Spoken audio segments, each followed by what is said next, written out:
Hello everybody, it's Mrs. Pound and I am back with Chapter 6, Newton's third law of motion and his last law, commonly called action and reaction. So our objectives for this video are to define force in terms of interaction, explain why at least two objects are involved whenever a force acts, state Newton's third law of motion, given an action force, identify the reaction force, and explain why the accelerations caused by an action force and by a reaction force do not have to be equal. So the first section in your book, 6.1, is about forces and interactions. An interaction is defined as a mutual action between objects where each object exerts an equal and opposite force on the other. So I have a picture here of a boy applying a force by laying on his mother, and she also applies a force back to him, holding him up. Another common example that is often used is leaning on a wall. That when you lean on a wall, the wall exerts a force on you that holds you up, and you exert a force on the wall when you push on it. If we take a look at a hammer and a nail, in the interaction of a hammer and a nail, there is a pair of forces, one acting on the hammer and the other acting on the nail.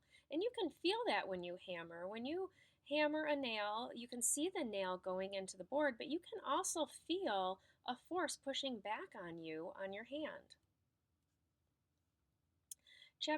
Section 6.2, Newton's third law. Newton's third law is stated as, whenever one object exerts a force on a second object, the second object exerts an equal and opposite force on the first object. The first force is called the action force. It's one of the pair of forces described in Newton's third law. The second is the reaction force. This is the force that is equal in strength and opposite to the action force, and they act simultaneously on whatever is exerting the action force. So here, the boy lying on the mother might be the action force, and she applies a reaction force pushing back on the boy. The important thing about the action and reaction forces is that they are equal in strength and opposite in direction. So key there, equal in strength and opposite in direction. Some examples are walking. When you walk, you push against the floor and the floor pushes back against you. With a car, the tires push against the road and the road pushes back on the tires. And when swimming, you push the water backwards, the water pushes you forward. So in section 6.3, there are more action and reaction forces to identify. So something you might have to do is name the action-reaction force pairs for each of the following situations. A boulder falling to the earth. When you have this situation, the earth pulls the boulder and the boulder pulls the earth. A rocket ship being propelled through space. Gas pushes the rocket pushes the gas.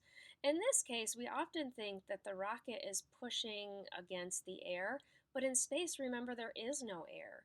So if that was the case, the rocket would not move. And the earth and the moon. The earth pulls the moon pulls the earth. So in section 6.4, it's about action and reaction in different masses, because you're probably saying, wait a minute, Mrs. Pound, the earth and the moon are both pulling on each other? I get that the earth pulls on the moon, but the moon pulling on the earth? And a boulder and the earth? Like, really? A boulder is pulling on the earth? I mean, a boulder couldn't move the earth. You're right. A boulder cannot move the earth, and the moon would not move the earth. So let's take a look at how that can still be. By looking at this example. If a bicycle and a parked car are in a head-on collision, the force of the impact on both the bicycle and the car is the same, equal, and opposite. So it is the same force. It's equal but opposite.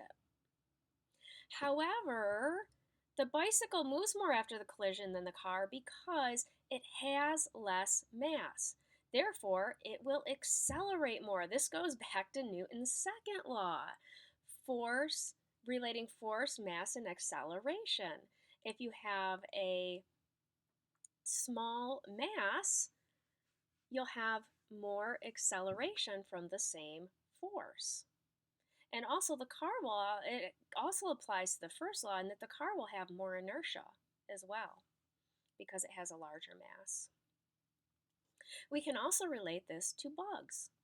An unfortunate bug splatters against the windshield of a moving car. The force of the impact on both the bug and the car is the same. It is equal and opposite. However, the deceleration of the bug and the car are different because the bug has little mass, so it stops and splatters. The acceleration of the car does not appear to be affected because of its large mass. It has a lot of inertia, it has a lot of mass, it just keeps going and does not seem very affected. And that's the same as the interaction, say, between the boulder and the Earth and the moon and the Earth. The pull of the Earth on the moon, you can see that effect. You can see why it would have that effect. But the moon cannot move the Earth or anything because it does not have the mass to be able to do that. However, we can see the effect of the moon on the tides of the Earth. So the moon does have an effect on the water. We can see that the water on Earth is pulled by the moon because of high and low tides.